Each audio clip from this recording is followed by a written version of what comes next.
Good evening. I'm Jeff Schoenfeld, and I'm pleased to welcome you to tonight's most important conversation. I've been a major supporter of 92NY for many years, and I'm proud to serve on 92NY's CEO Council. Tonight, I have the great honor of introducing our special guest, Ambassador Deborah E. Lipstadt, for 92NY's State of Global Anti-Semitism, and to thank you, our community, for joining us in person and online. Before we get started, we want to note that the ushers will be distributing index cards for your audience questions. We will get to as many as we can later in the program, and if you're watching online, please submit your questions in the chat. Ambassador Deborah E. Lipstadt was confirmed by the United States Senate in 2022 as the Special Envoy to Monitor and Combat Antisemitism. As Special Envoy, she leads efforts to advance U.S. foreign policy to counter anti-Semitism throughout the world.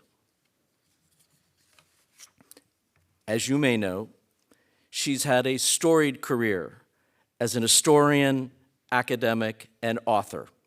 Her numerous award-winning books include The Eichmann Trial, Denial, Holocaust History on Trial, Denying the Holocaust, The Growing Assault on Truth and Memory, and Beyond Belief, The American Press and the Coming of the Holocaust, 1933 to 1945. Ambassador Lipstadt has received the National Jewish Book Award 3 times, most recently in 2019 for Anti-Semitism Here and Now. And her biographical study of Golda Meir, not surprisingly titled Golda, was just published 6 weeks ago. Ambassador Lipstadt was a historical consultant to the United States Holocaust Memorial Museum, helping design the section of the museum dedicated to the American response to the Holocaust. She's held a presidential appointment to the United States Holocaust Memorial Council from Presidents Clinton and Obama, and was asked by President George W. Bush to represent the White House at the 60th anniversary of the liberation of Auschwitz. Following her remarks this evening, Ambassador Lipstadt will be joined on stage by Rabbi David Ingber, who serves as 92NY's Senior Director for Jewish Life and Senior Director of the Bronfman Center. They will be joined in conversation, and then they will get to your questions. Please join me in giving a warm 92NY welcome to Ambassador Deborah Lipstadt.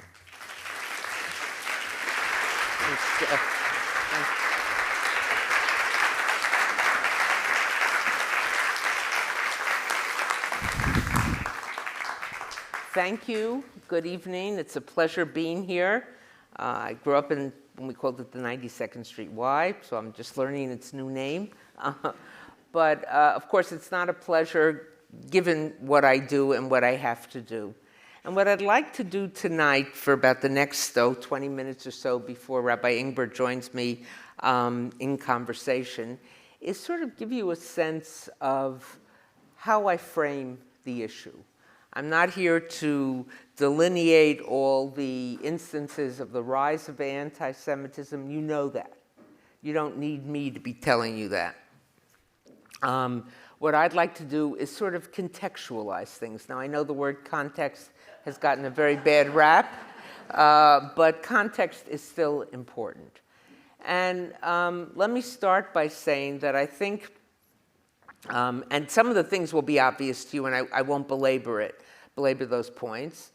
First of all, we have to think of anti-Semitism as a prejudice like other prejudices. Think of the etymology of the word prejudge. I've made up my mind, don't confuse me with the facts. So it's the same thing, you know, a person who's a racist, a person who's a misogynist, a person who's a homophobe. You know who the person is, or put it this way, the stereotype is in front of your nose when the person is still 2 blocks away. And you see a black person, you know their ethics, you know their morals because they're black. You see a woman in a hijab, you know she's the mother of a terrorist. You see a guy in a yarmulke, you know he's not to be trusted. In other words, the stereotype hits you while the person is far away. And were prejudice not so dangerous and cause such damage, it would just be silly because it makes no sense to do that. Now, so in that sense, anti-Semitism is like other prejudices. It's also like other prejudices in that if a Jew does something wrong, or a black person does something wrong, or a gay person, whatever, that's how they all are. In other words, if they do something wrong that fits the stereotype of the prejudice. If they do something right, that's one of the good ones. So in that sense, it's the same. How is it different? Anti-Semitism, I think, is different from these other prejudices in some very significant ways. And that's really what I'm going to talk about for about the next, as I say, 20 minutes. First of all, anti-Semitism is built, the foundation stone, the cornerstone of anti-Semitism is the conspiracy myth. And note that I don't say conspiracy theory. Wipe that off your vocabulary. Theories can be proven, okay? This is a conspiracy myth that Jews control the banks, the Jews control the banks, the Jews control the media, the Jews control the courts, the. So anybody who has bought into that has, sort of given up on democracy, but sees Jews as all powerful. So here's where you get the difference. The racist, let's say, let's compare the anti-Semite to the racist, often the same person. But the racist, and in many of the other ethnic and religious prejudices, that person tends to punch down. That person is less than me. They're not as smart as I am. They're not as hardworking as I am. If they're okay if they know their place. So you want them around, maybe to work for you, to clean your house, whatever it might be, but they should know their place. That's true for the anti-Semite. The Jew spreads COVID, the Jew is dirty, I don't want the Jew in my neighborhood, that kind of thing. But there's another element, and here's where it goes back to the conspiracy myth and the difference. The anti-Semite not only punches down, but is more likely to punch up. The Jew is more powerful than I am. The Jew is richer than I am. The Jew has connections. But by placing the Jew in that position that you have to punch up, the Jew is made to pose an existential threat to you. It's not just that I have to keep them in their place, but I have to protect myself from them by any means necessary. So that's a fundamental difference between anti-Semitism and these other commonly known prejudices. Not saying worse, better, and this is not a gradation. This is analysis of it. So that's point one. Point one, it's a prejudice like other prejudices. Point two, it has this distinctive element, not just punching down by punching up, which makes it more of an existential threat than if it were just the punching down. Now, let me turn, and this will pick up on some of the themes I've already said, or some of the things I've already said, to what I call as the three-pronged pitchfork threat of anti-Semitism. One is the threat of anti-Semitism that poses to Jews and Jewish communities, which is a serious thing. Even when it's just the fear of it. If a kid thinks twice, or a parent thinks twice about their kid going out in a kippah and says instead, put on a baseball cap, or someone here thinks twice, and I wear my Jewish star all the time, about wearing a Jewish star, that's already, you've responded, you've given the prejudice a chance to infect your life, to shape your life. So, and there are many other threats, of course, even more serious threats to Jews and Jewish life. That's one danger of anti-Semitism. And let me say that if that were the only danger, it still would be a very important thing and significant thing for a government to address. Okay? That's because sometimes people say, if you say it's anti-Semitism is something more than just a threat to Jews, you're saying it's not really important. That's not what I'm saying. I'm saying if it were only this, because if you think about it, a government's job is to be sort of in loco parentis, in place of the parent. And about whom is a parent most concerned? About the most vulnerable in their family, the youngest, maybe someone with some sort of chronic disease or something. That's who you really work to protect. And that's what a government's job is, in great measure, to protect its people and to pay special attention to those who need more protection, more care. So that, if it were just that one prong, it would be a valuable thing for a government, a worthwhile thing, rather, for a government to do. But there are two other prongs. The second prong is as a threat to democracy. So I said earlier, the person who is bought into the conspiracy theory, which, my own correction, conspiracy myth, it's been a long day, conspiracy myth, which is anti-Semitism, has already given up on democracy. But it's more than just that. Anti-Semitism is loved by those who reject liberal ideas and liberal the sense of a liberal democratic society. When I'm saying liberal, it's small l. I'm not talking liberal versus conservative. But what are democratic governments are liberal based on the idea of a liberal society. Who are those people? Well, certainly nationalists who want a pure state of people of only one identity. Or revolutionary zealots who want a state with only people of one ideology, or let's say who want only a state of a Christian state. Jews have no place in that. Or Islamists, not all Muslims, Islamists who want a pure Muslim state. In other words, they don't want a state made up of different people. They don't want a state a society. They don't want a society based on an idea. They have a society based on something very different. Anti-Semitism also flourishes in authoritarian regimes. Healthy democratic regimes do not sponsor anti-Semitism. You might have anti-Semitism in a democratic country, such as our own, but that's not sponsored by the government. Who today are the bad actors internationally sponsoring anti-Semitism? Iran, Russia, PRC, China. All authoritarian regimes. Regimes that see themselves, they probably wouldn't admit it, as or hate the rule of law. Because the rule of law says an authoritarian regime hates the rule of law, doesn't abide by the rule of law. An authoritarian regime abides by, I'm going to do what I want to do. The rule of law says you can do certain things, you can't do everything. So again, authoritarian regimes pose themselves against democracy. So what becomes a good tool for them? They want to show, that they are superior to democratic regimes. A good tool is anti-Semitism.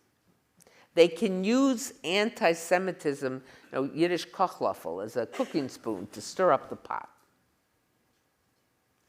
And I mentioned the PRC, China a moment ago.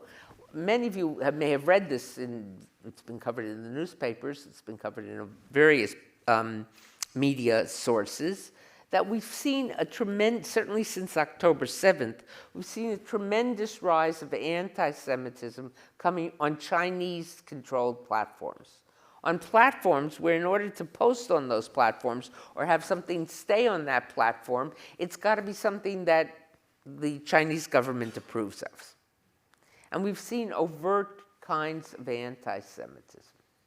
So you gotta ask yourself, if you think back, the Chinese government has always been pretty philo-Semitic.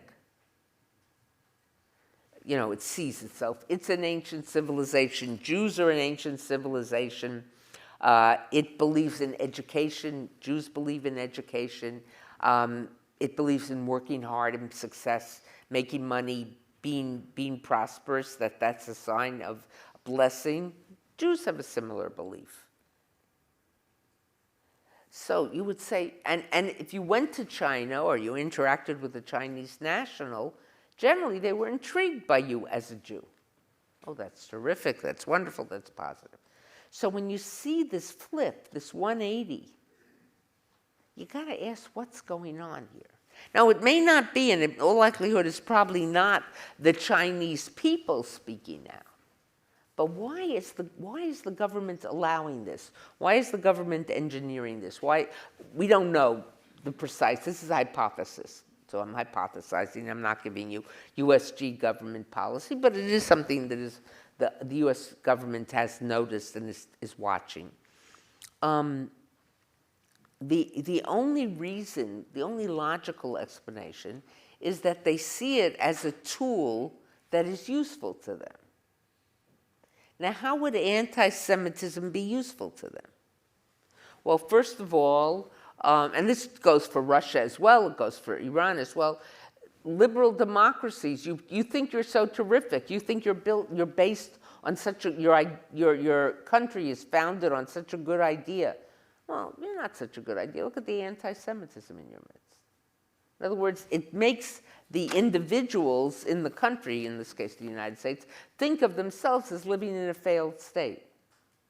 And for what's called active measures, misinformation and disinformation, which was created by the Soviets, giving people specifically wrong information, what's the sign of winning, that you've accomplished your goal? When the people in that society believe the threat that you've planted. So if you gin up the pot with anti-Semitism, and the people in the society think, oh my God, we really have a serious problem with anti-Semitism, you've succeeded. Now, I want to be very careful here. I am not suggesting, and listen up, if you were taking notes, I'd say underline this. I'm not suggesting that foreign actors are our sole source of anti-Semitism. I'm not suggesting if we didn't have China or Russia or Iran, there'd be no anti-Semitism. Absolutely not. What I'm saying, and I'm not just citing those three countries because they're NGOs, they're individuals, they're groups, but what I'm saying is for those bad actors, those external bad actors, what they're doing is putting fuel on the fire. But in order for that fuel to combust, there's got to be a pre-existing fire. So in other words, if there was no fire, they'd add fuel and it would just sit there.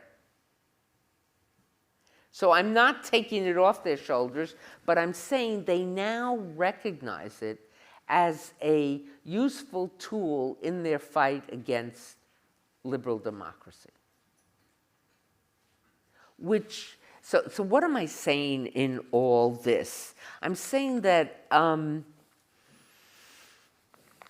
that we've entered a whole new realm. This is not just about when you go home, if you're wearing a kippah, should you cover it up? Or if you're wearing something that identifies you as a Jew, should you be careful? Which is a terrible thing, but it's beyond that. It has become a threat to democracy, used by these authoritarian governments, and it's become a threat to national stability, national security, in this country and in other Western democracies. Because of this ginning up the existing animus, which is there and is strong, and the animus added by these bad actors. This has been described by, just in conversation with some people who study misinformation, disinformation, and looking at this issue. And we talked about it as a defining moment in the forces of liberalism, of liberal democracies. So one of the things I think we have to do is and one of the things that I've taken on as something that I see central to my role, is to educate people in general, journalists, et cetera, but also policymakers in this country and abroad, that when we're talking about anti-Semitism, and we talk about the canary in the coal mine, or what the analogy that I like to use is the flashing amber light before the light turns red. And you sort of imagine when that light is flashing, that as it's getting, as the seconds are getting to 3, 2, 1, that it's flashing harder. Careful, careful, careful. That light is really flashing.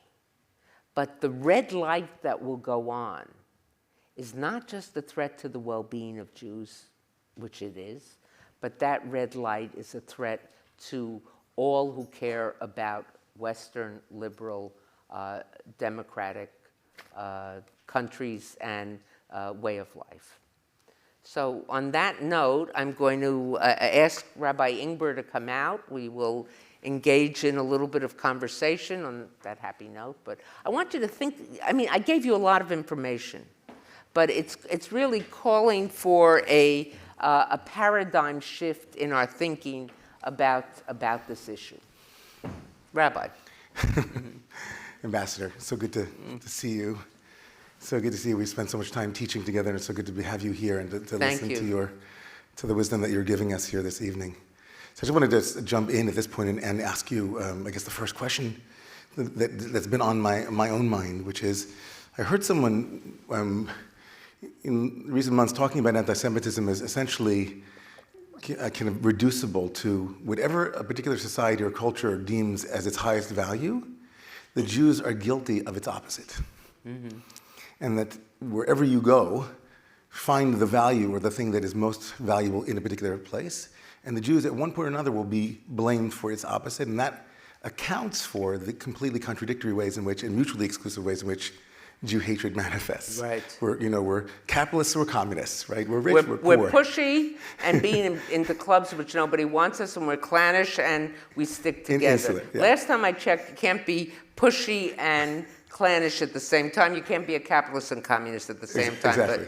But, So the irrationality, essentially, of it. Mm-hmm. So what do you make of that kind of attempt to, does that land? Does it kind of feel? Yes, it does land. I'll tell you where it lands. And I've thought that a long time. I've often been struck by the fact that, sometimes I'm asked, is anti-Semitism worse on the right, worse on the left? I hate that conversation.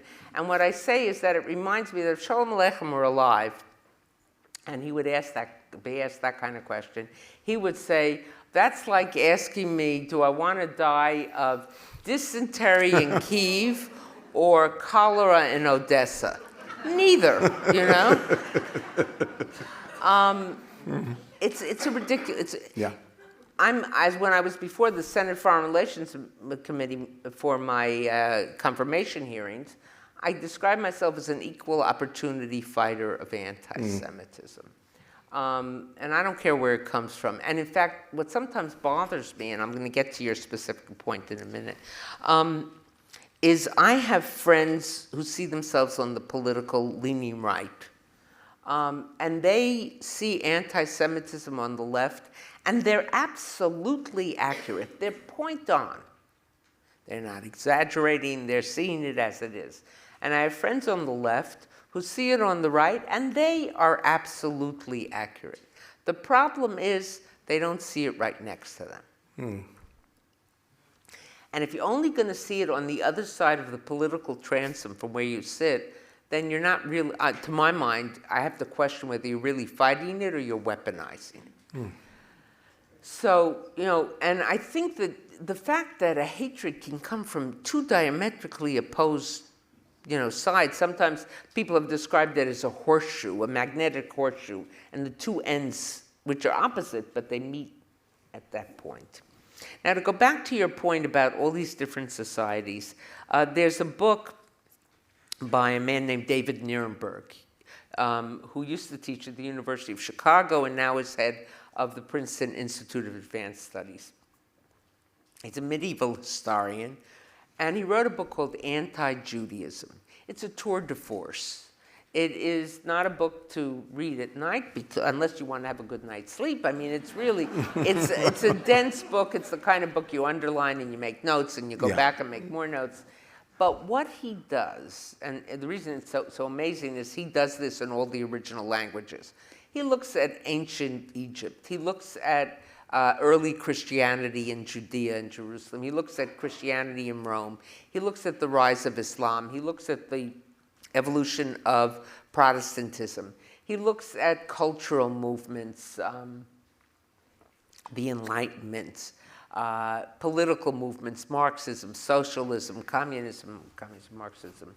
And he argues that for all these societies, the cornerstone was how they're not like the Jews. You know, and some of them started out like Islam and Protestantism, assuming, and even early Christianity, I mean, assumed the New Testament is a book by Jews for Jews.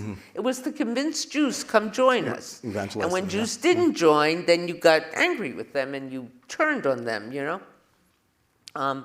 But for so much of society, the barometer was that they were not like Jews, because Judaism was bad, Judaism was unenlightened, Judaism was selfish, Judaism was greedy, whatever it might be. So when you talk about other prejudices, and you cannot fight hate in a silo. You can't say I'm only against anti-Semitism but not against racism, because what starts with one group moves to the other group. But when you're stepping back like I'm trying to do and do this analysis so that you can address it, the structural analysis so you can address it, when you see the ubiquity of it, the free-flowing nature, you recognize how deep deep are its roots, which goes to which is why I say yes, that a society will look for a convenient way of to blame. You know, you need a scapegoat. We talk on Yom Kippur about this. You need someone to blame, and if you blame the bicycle riders, people say we got to get you to the psychiatrist. Right. But if you blame the Jews, you might get elected. You might get elected to office. And sometimes you'll use terms. Not Jews. You'll use globalists. You'll say Soros. Dog whistles. You'll use capitalist. There are all sorts of dog whistles, but we recognize them pretty quickly. So your mentioning of the structural analysis really is something that I've also been like you and all of us, I think, trying to analyze and understand. Right. Structural analysis is a way of looking at something that you're so immersed in that you're not even aware of it in some way. You have to have some degree of distance from it. Right. And I was really struck a number of years ago when a book came out that I think many people read called White Fragility by a woman named Robin DiAngelo, and where she posited that kind of whites have a certain fragility, right, and that's ingrained, in relation to their own racism and so on, blind spots and so on. And again, without the merits of that book, kind of put that book on the side, I started to think about a kind of Christian fragility. That there's a kind of, I wonder how deeply the anti-Semitism that is itself part and parcel of Christianity and its impact, right? Like how deeply submerged and ubiquitous and unseen it is in the cultures that Jews live in, even in cultures and societies like America, where there's a liberal democracy, but because it's so foundational that kind of anti-Semitism can be. Yeah. I want to be careful about focus, even though much of what we see is contemporary anti-Semitism, the whole stereotype of the Jew as devil, the Jew who can harm, because the devil is the only one who can harm God, and the devil does his handiwork and is gone before you know you've encountered the devil, which is part of the anti-Semitic. You don't know that the Jews work behind the scenes. The Jews are the puppeteers, right, and others are the puppets. But I want to be careful because anti-Semitism moves out of Christianity. I mean, that it can end, not just Islam and not just Protestantism, but that it can end up being the watchword or fundamental to Marxism, who hated Christianity. So it's there. And, you know, if you're hearing the deicide story or the Pharisees, it's sometimes very hard to separate them, Jews then from Jews now. But I think it goes beyond. But I very much like your analysis of the thing the society hates the most. They're going to, often they'll blame on the Jews because if you blame it on the, as I say, if you blame it on the bicycle riders, people think you're crazy. But if you blame it on the Jews, well, I'm not an anti-Semite, but I've heard, you know, people do say, you know, those kind of things. I imagine a lot of the people who are here, and you know, all of us have been so deeply impacted by what's taken place since October 7th, and in the aftermath of that, the things that we saw on October 8th, or we didn't see on October 8th and 9th, and I wonder, like, if you know, in your analysis and your own, you know, trying to understand. You have some insight or some ways that we might think about some of the, you know, legitimate, let's say, legitimate protests or legitimate, let's say, critique of Israel that emerged over the last couple of, you know, months, and how you help people think about anti-Zionism and anti-Semitism. Well, on October 7th, I was in Rome.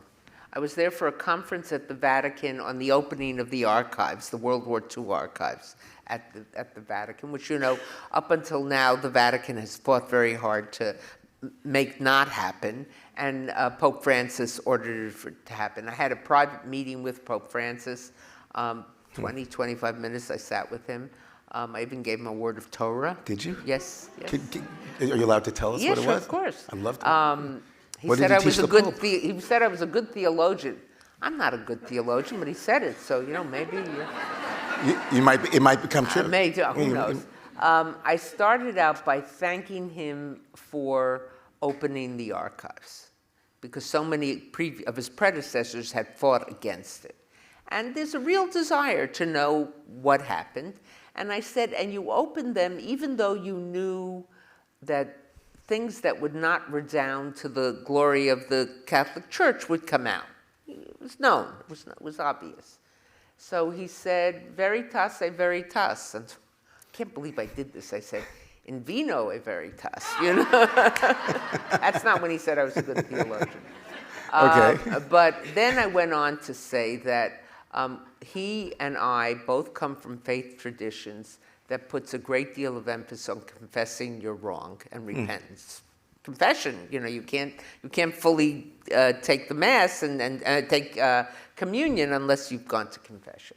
And I said, and the story that when I was growing up that we sort of modeled, recognizing your wrongs, is the story from the book of Bereshit of Judah. Just we read it a few weeks ago, of when Joseph is in jail, thrown in the pit not the pit, but thrown in jail because of the accusations by Potiphar's wife. And he interprets the dreams for the butler and the baker. And he says to the baker, you're going to die, you're going to be hung, Pharaoh's going to hang you. And to the butler, he says, you're going to be redeemed. And the butler is so thankful, he says, and Joseph says to him, when you get out, tell Pharaoh there's a Hebrew lad here who's being held in wrongly accused. And the butler promises he will, and of course we know he gets out and he forgets. He's home free, he forgets. Then Pharaoh has his dreams, and his of the 7 fat cows and 7 skinny cows, what does it mean, etc., and the stalks of corn, and he's very, very worried. And the butler suddenly remembers the Hebrew lad. So he goes to tell Pharaoh, there's someone who can interpret your dreams. But what does he say first? Et chata'ai ani maskir hayom. My sins do I acknowledge today. That before he could fix it, he had to admit he was wrong. So I told that to the Pope, and he turned to his interpreter, it was just the 3 of us in the room, and he said, she's a good theologian. So I've been ordained by the Pope. Amazing. So, but on October 7th, I was there. Amazing. And here was the switch. So October 7th was a Saturday, and I think either Monday or Tuesday night, there was a rally in support of Israel.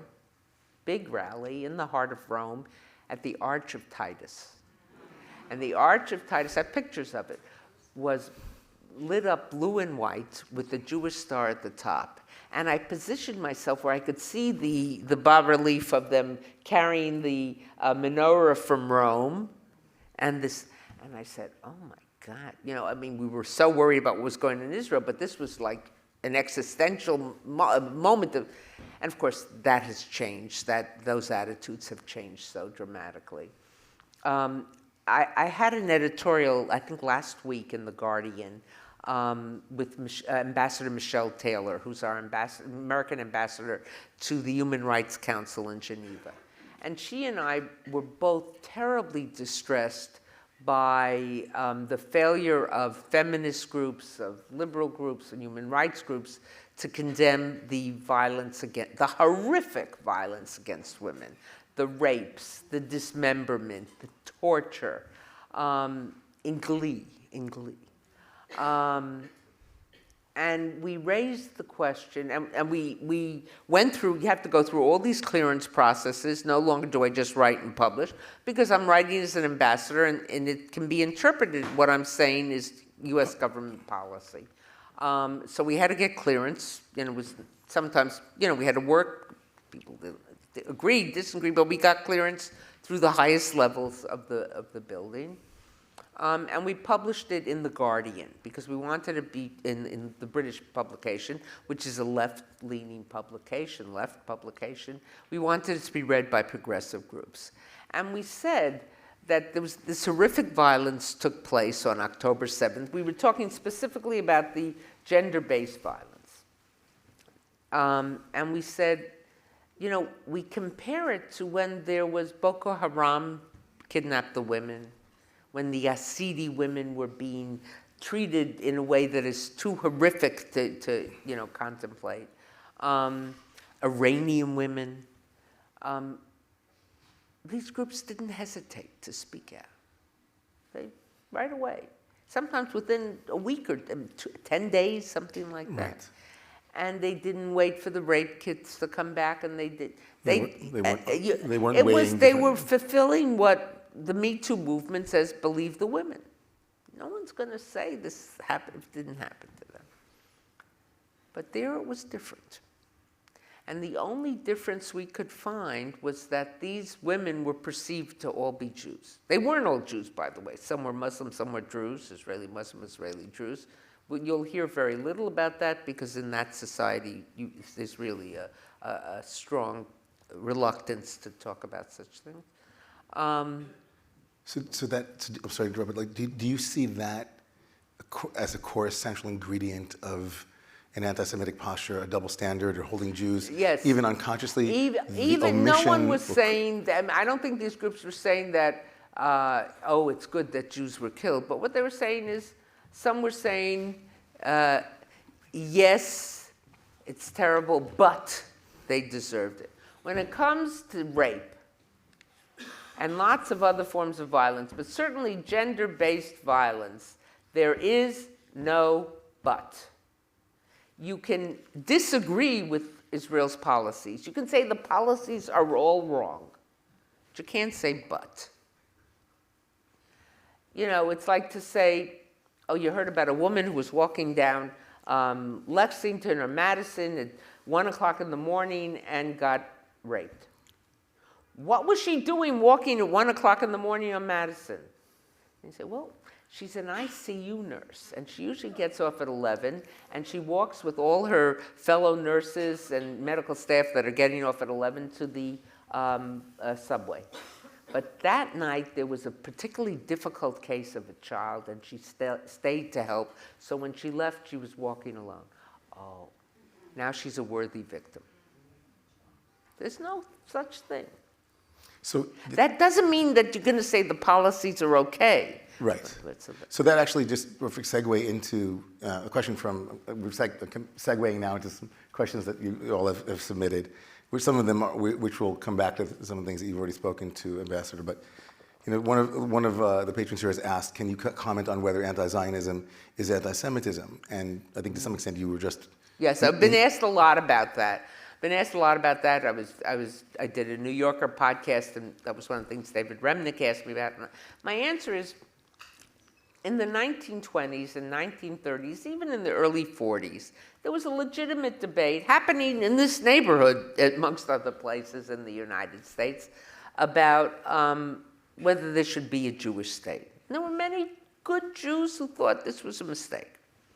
Today, half the Jewish population of the world lives in this state. So today, to say Israel has no right to exist, where are these people supposed to go? And, to talk about one democratic state with two people, it hardly works in Belgium. Is it going to work in the Middle East? You show me, is it working in Lebanon? Is it working so well in Syria? But there's a better answer to that. I think there's a more direct answer. Now when I'm asked that, I say, you're asking the wrong person. I mean, you don't ask me. Ask the people who firebombed the synagogue in Montreal. Ask the people who destroyed the deli in Toronto. I just was in Canada, so this. Ask the person who beat up someone in Times Square who was wearing a yarmulke. Ask the 3 people who were talking Hebrew in Trafalgar Square, Leicester Square in London, who were beaten up a few days ago. Ask the synagogues that have been firebombed. Ask the captain of the South African cricket team who was taken off being captain of the South because he was Jewish. The official reason was we're concerned about security. Well, you know what? If you're concerned about security, hire a few more security guards. Don't blame. So they're saying it's the same thing. Ask the Hamas terrorist who called his mother on the cell phone, and it was taped, and said, Mom, I just killed 10 Yahudim. Yeah. You would have hoped the mother would have said, okay, we know this is a war and you've got to fight the war, but don't when your enemy falls, when you don't rejoice. But she said, Allah Akbar. But he said, I killed Yehudim. So they're telling you it's one and the same. Don't ask me, ask them. Right. And if we want to see examples of people who are legitimately, using their voice in a democracy that is Israel to speak against policies, specific policies or government policy, whatever it is, look at the Knesset or look at people, your average Israeli. Criticism, we shouldn't have to say this. Right, it goes without saying. It goes without saying, but I'm going to say it anyway. Criticism of Israeli policy is not anti-Semitism. The only reason we feel forced to say it, because there are lots of people who say, oh, they called me an anti-Semite because I criticized Israeli policy. It's like what happened at Harvard. I went to domestic situations because I focus international, but when those 30 student groups were, wrote that letter immediately after October 7th, they weren't criticizing Israel's policies vis-a-vis the Palestinians. They were praising Hamas. Exactly. That's quite different. Very different. But criticism of Israeli policy is not anti-Semitism. If it were anti-Semitism, all those hundreds of thousands of people who marched in the street for the judicial reform would be anti-Semites, and of course they're not. But when you have this double standard, when you focus only on Israel's wrongs, when you, react with great alacrity when it's Boko Haram, kidnapping young girls, but wait for wonder and say, shame on you, Israel, for not conducting rape tests. 1,200 people, I think that's like 40,000 Americans. So speaking of double standards and hypocrisies and kind of evidentiary, like clear evidence that something is awry, one of our attendees asked this question, and I like the language: how can the U.S. influence the anti-Semitic disaster that is the United Nations? The United Nations is a conglomeration of nations, and some of those nations are anti-Semitic. There's been some change. There was an article in the JTA, a very powerful article a few days ago, about the hostage families that have been protesting outside of Guterres's townhouse. And at first, their relationship was quite adversarial, but the article said, as time went on, they've developed a nice relationship with him. He showed them the dog tag that he always has in his pocket. He's spoken with them. The bring them home the dog bring tag? them home dog tag, exactly, which is in his pocket. And so much so that one of the hostage family members called the reporter who was writing the article, this is all in the article, to make sure that they understood the shift in the relationship. So, has the UN engaged in anti-Semitism? Of course it has. Is it still an important institution? Yes. Will it have a Holocaust Remembrance Day observance on Friday morning? Yes.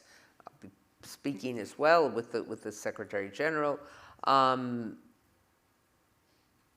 We can't walk away from it. We walked away from Geneva in the previous administration. We weren't there, and they created a committee of inquiry only to analyze Israel in a sort of a setup.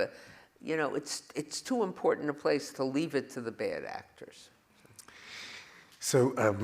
Just a couple more questions from some folks. Some of them, you know, almost all the questions here are about some generational, at least the last three, some generational questions about younger people and the widening, you know, gaps between how different generations are perceiving and defining anti-Semitism, and how many in the younger generation are, of course, seeing, you know, things quite differently than even their parents and grandparents, of course. How do you, I guess the question... It's very worrisome. How do we reach younger people who view others through a human rights frame and see Jews as a problem? It was one of the questions. If I had an easy answer, yeah, I would have, you know, told this institution, other institutions, just do this and you'll... I don't know. There's no easy answer. Does it worry you? Yes, it definitely worries me. It does. It definitely worries me. And when I see the number of kids who, non-Jews primarily, but Jews as well, who are taken in by some of these claims, again, that doesn't mean that they have to believe everything Israel does is right, and the only way of supporting Israel is by... No, not at all. But when, you know, you see some of what you're seeing, it's disturbing. On the other hand, I have had many parents say to me that their kids who never cared about Israel or cared about these kind of things suddenly are, you know, October 7th was a wake-up call for them. So it cuts both ways. You know, when I was in Germany, I met with a group of Jews, some of college, quite a few university students, etc. And some of them talked about the two dueling narratives in the press. This was, I guess, November. It was time of Pogromnacht, you know, what we call Kristallnacht. And the Germans have changed their name because they thought Kristallnacht was too pretty. Too pretty? Too pretty. They wanted something more forceful. They now call it Reichspogrom. The Pogromnacht didn't happen at the Third Reich, Pogromnacht. And on the Brandenburg Gate, there too was a Jewish star. It's like I follow gates and they're Jewish stars. Amazing. There are two dueling narratives in the media, one pointed out. Spiegel, one of the major publications, had done an extensive story on the extent of anti-Semitism. And it was all correct, and they were very grateful that it was being exposed. But the story they liked much better came from the Jüdische Allgemeine, the Jewish newspaper, which was all about Jewish resiliency. And I think we have to keep our eyes on the resiliency as well as the end. If I wasn't convinced of Jewish resiliency, I couldn't do my job. Wow. Well, I want to come back to that in a moment. Before we close, I thank you for that anecdote to the two arches. Just shifting slightly, this is a curious but uplifting question. What's your favorite genre of literature if and when you have time to read for leisure? And judging by your schedule, it's a good question. I read contemporary history. Well, certainly since I've come into this office, I've become a devotee of good journalistic accounts of previous administrations or autobiographies by actors that I really... How did they get things done? I'm very interested, because I have a limited time in office, And I want to get things done. I want this conversation. I want what I laid out here. So I've become very intrigued by that. And lately I've been reading mainly around my topic. You know, for entertainment, I watch Ted Lasso over Nice. and over and over again. Just as we close here in a moment, that question I just kind of wanted to ask you. You know, you are coming towards the end of your commitment, and you want to get so much done. And judging by anyone's understanding, you've done so much. Do you feel that you've accomplished? I feel, yes. I feel that, well, first of all, the situation has put a lot of this on the front page. But I feel that I've been able, in part because of my background, it was a very gutsy thing of President Biden to appoint me. Because they said, professors think they know everything and they just say it, you know? And now I have to go through a whole clearance process because when I speak, it's the U.S. government. When I write something, you know, it can be taken as government policy, et cetera. But having, at this stage of my life, having this opportunity to make a difference about something which so many people, including every single person in this audience, plus many others who couldn't be here, care about. Now, whether I'm accomplishing something or not, I don't know. Time will tell. But I get a chance to do it. I get a chance to talk to the president about this. I get a chance to talk to the Secretary of State about this. I get a chance to talk to in Germany, to the Director of Intelligence about this. You know, and to remind them that this is an important thing and how to think about this and offer them this construct. That's an amazing opportunity, you know, and I can hope it accomplishes something, but I am exceptionally grateful. Exhausted, but exceptionally grateful. We won't want to keep you any longer with just this last question and query to you. And it dovetails with something that we spoke about, you know, before, behind in the green room. So this question is from your insider point of view. What are some important but not obvious things that we can do and should do to combat and address and fight anti-Semitism? That's part A, and part B is you and I spoke inside about the famous phrase from the Haggadah, from the story of the telling of the Exodus of Egypt, where the rabbis say that in every generation, kamim aleinu l'chalotenu, we have to, you know, there'll be someone who comes to try to destroy us. And so what can we do, one? And two, what is it that gives you hope?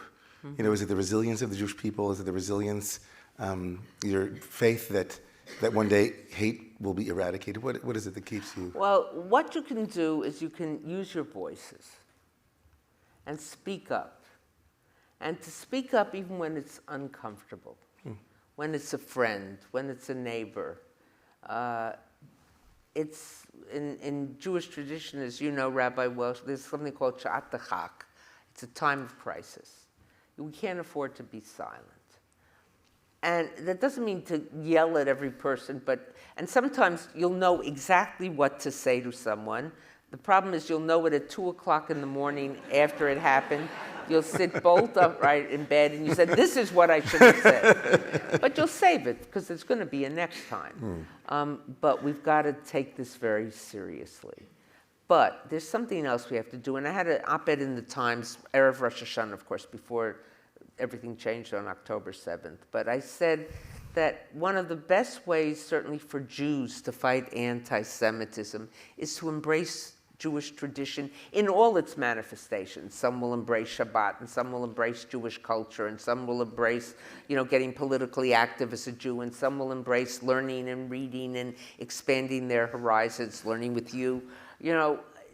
But find a way, because if you don't know what you're fighting for, it's very hard to keep up the fight, and it's very hard not to get overwhelmed by it. And to the second part of what you're asking, to end maybe with a little chizuk, a little reassurance, as we would call it.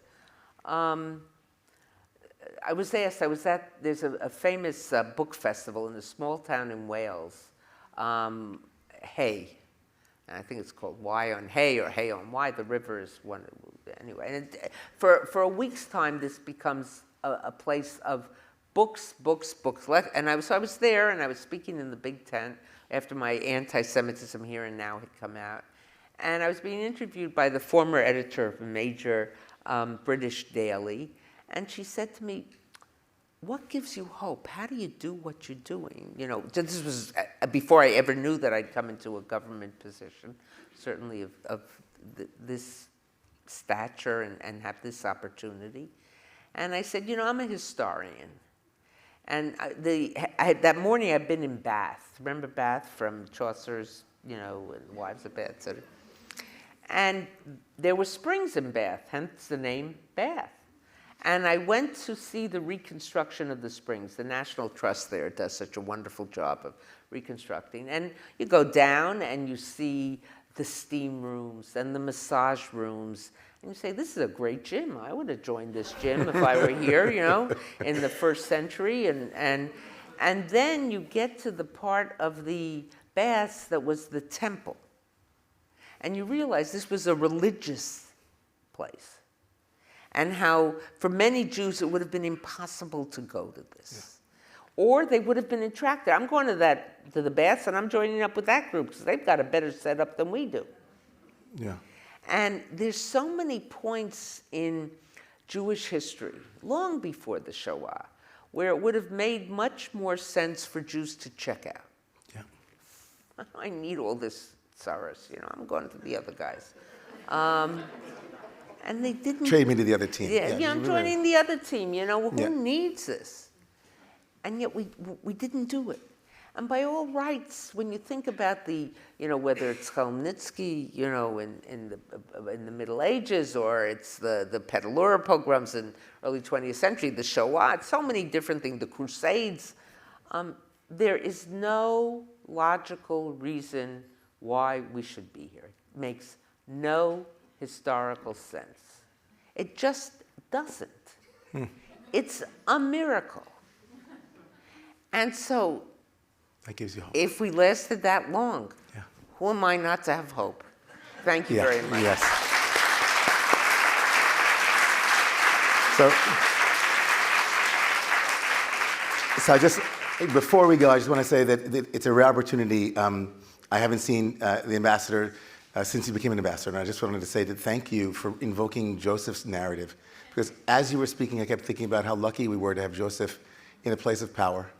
And to hear you tell the story of how you spoke to the Pope, the most powerful, maybe one of the most powerful men on the planet, and invoked our ancient tongue, our ancient story, and now you pepper everything you're saying with your brilliance and your insight and your advice with all of the richness of the Jewish heritage. I couldn't help but be sitting here thinking how lucky all of us are to have you as the ambassador. And we want to thank you so much, Deborah. Thank you so much. Thank you. Thank you all for being here. Thank you.